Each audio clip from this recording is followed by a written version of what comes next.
What's up? Welcome in. You're watching Golden State Warriors Today by Chat Sports. I'm Chase Sr. Appreciate all of you for tuning into the show.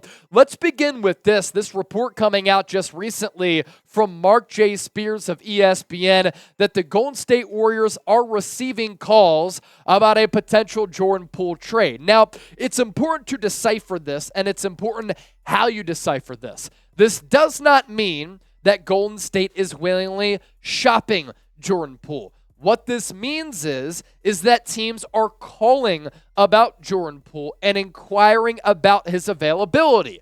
It is easy to see why teams might be interested in Poole. They look at what he did 2 years ago en route to the Warriors winning that NBA championship, in which he emerged as a very exciting offensive player. He's only 23 years old. He's under contract for a pretty affordable price if he puts up numbers and efficiency like he did 2 years ago. But honestly, if you're paying Jordan Poole this salary for what he did this past season, it's honestly not that bad of a contract if, and this is a big if he can return to form and regain that confidence that he did have 2 years ago. These raw numbers, though, aren't terrible for Jordan Poole. Don't let his playoff struggles overshadow the fact that he averaged 20 points per game. 33.5% from three, that is a problem. The overall field goal percentage, I take issue with that. Sometimes he did look disengaged.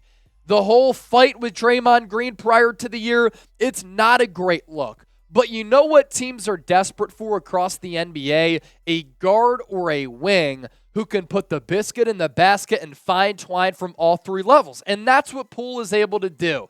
He has a layup package. He can finish around the rim. Acrobatic, very athletic. He's quick. Sometimes his handle is filthy. And don't kid yourself. A lot of you who are ripping Jordan Poole right now were the same ones who last year were tweeting out some of those highlight reel handles in which he was going between his legs, behind the back, splitting a couple of defenders, spin move at the 10, and hitting some of those step back threes. Does he have some weaknesses? For sure. But if he can work on that efficiency, if he's able to average 20 to 25 points per game, and again, the percentages go up in an upward trajectory, $27 million, $29 million, $31 million, and $34 million from this upcoming year in 2023 through 2027. That's pretty damn good value there. And again, he's only 23 years old, and at the end of that contract, he is 28 years old. That's why teams are calling about the availability of Jordan Poole. So let's open up the floor here and let's hear from the audience. Should the Dubs trade Jordan Poole? Just type yes or type no down in the comment section right now. Now let's start to take some of your questions and your super chats here. John Borelli, what about a trade package with Jordan Poole, Jonathan Kuminga, and maybe picks for someone like Mikal Bridges? So I like Bridges as a player. I'm a Philadelphia area guy, and he went to a high school right by my hometown in one of the neighboring counties. And then he went to Villanova, a team that I followed very closely growing up. I watched him play in high school. He was this long, skinny, wiry kid who I thought was a Division I basketball player, but I didn't see him as a guy who at some point could average 20, 25 points per game. That's what he's become. And that's the type of player that he was with the Nets after he got sent to Brooklyn in that Kevin Durant trade. He's also a very good defensive player as well, who if he continues to add to his handle, he becomes even more valuable. But for those reasons, John, I don't think that the Nets are going to trade him. That's a nice package there, Poole and Kuminga. My issue, too, with the Warriors getting Bridges back, kind of similar players with Andrew Wiggins and Bridges on your roster. Do you elect to keep a Kuminga? And then you include Andrew Wiggins in that deal because Bridges might be better on both ends. You can have that debate. The NFL kid with this one, what was your reaction when Bob Myers stepped down? Mine was just upset because he started our dynasty. So my reaction wasn't a reaction of being all too surprised. I had a good idea that this was coming. It's kind of like when you know that you're going to break up with your significant other and it's just looming out there and this dark cloud is hovering over you for a really long time. And we all run into that situation where you're in this relationship, you know a breakup is coming, and it's inevitable. So when it actually happens, it's a little bit easier to take. With Bob Myers, it's not like he blindsided this organization.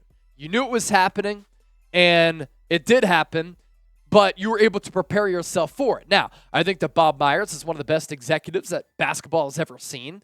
And a lot of people want to say, but Chase, he didn't draft Steph Curry. He didn't draft Klay Thompson. He drafted a pivotal component of this quote-unquote big three in the dynasty in Draymond Green. He hired Steve Kerr and fired Mark Jackson. Steve Kerr helped change this organization and turn it around and get him past that hump. He made the trade for Andre Iguodala. He ended up being an NBA Finals MVP and a great two-way player who locked down LeBron James in some of those finals. And then he was a part of the front office, and he was the general manager at the time when the Warriors made that splashy signing of Kevin Durant. So it's a big loss for sure because his eye for talent pretty good. Some people might look at the draft picks and say they weren't great, and he flopped on those. James Wiseman, how could you? They needed a big. And I see the philosophy behind why they took Wiseman. But his development didn't match up with the Warriors' timeline. They still won a championship last year. So a four-time champ, two-time NBA Executive of the Year, and a lot of good moves in the process as well. Your level of confidence in the Warriors with Mike Dunleavy Jr. now, who on Friday was named the new general manager of this team, with Kirk Lacob as his assistant. Scale it for me from 1 to 10. And I'll tell you this.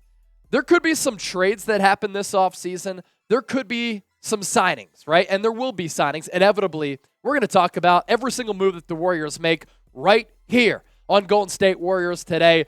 Go nowhere else for your Warriors coverage. Subscribe. You will not regret it. 49er Media, appreciate your question. Some people call me Mr. San Francisco because I cover the Niners and the Warriors. 49er Media chiming in with this. Should the Warriors trade out of pick 19? And who are some guys you think they could get for the pick? So I don't know if they trade back. I think they stay put if that's the case. I do think that they could trade up. Now, Steph Curry has kind of been lobbying this organization to try to trade up for Scoot Henderson, who he's developed a relationship with. But with the way that Scoot Henderson is blowing everybody away so far in his pre-draft workouts, I'm not sure he's going to be available for a realistic position of where the Warriors could get to. He might go number 2, he might go number 3, and I don't think the Warriors are going to give up that much to go up from 19 to 2 or 3. So that's a player maybe, but it would require a large package there. If not, maybe some bigs in this draft. How do you feel about Draymond opting out of his player option? So that hasn't officially happened yet, but if Draymond Green does opt out, it doesn't surprise me. Why? He wants long-term financial flexibility and long-term financial security. So if he does opt out, and if that is finalized, then that allows him to sign a long-term deal so that he can be comfortable with his bag over the next several years.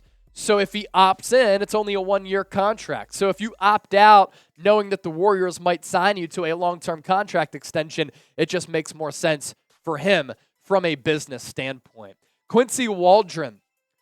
Why you have to trade Klay? You don't have to trade Klay. But it's certainly a conversation that is worth having for Golden State. Because if they want to improve this basketball team and they could trade him on an expiring contract to a team that gives you a better player that allows you to better compete for a championship right now, then you think about trading him. But Klay Thompson has also said, I'm not going to play anywhere else but Golden State. Does he have that type of leverage on this organization? That right there certainly is interesting. Before we hop on out of here, make sure you subscribe to the show for year-round and near-daily coverage of the Golden State Warriors. Try to be as insightful, informative, and entertaining as possible. That's what I try to accomplish here on the show. Show us some love back by subscribing, and we'll keep you in the know with all things Dubs.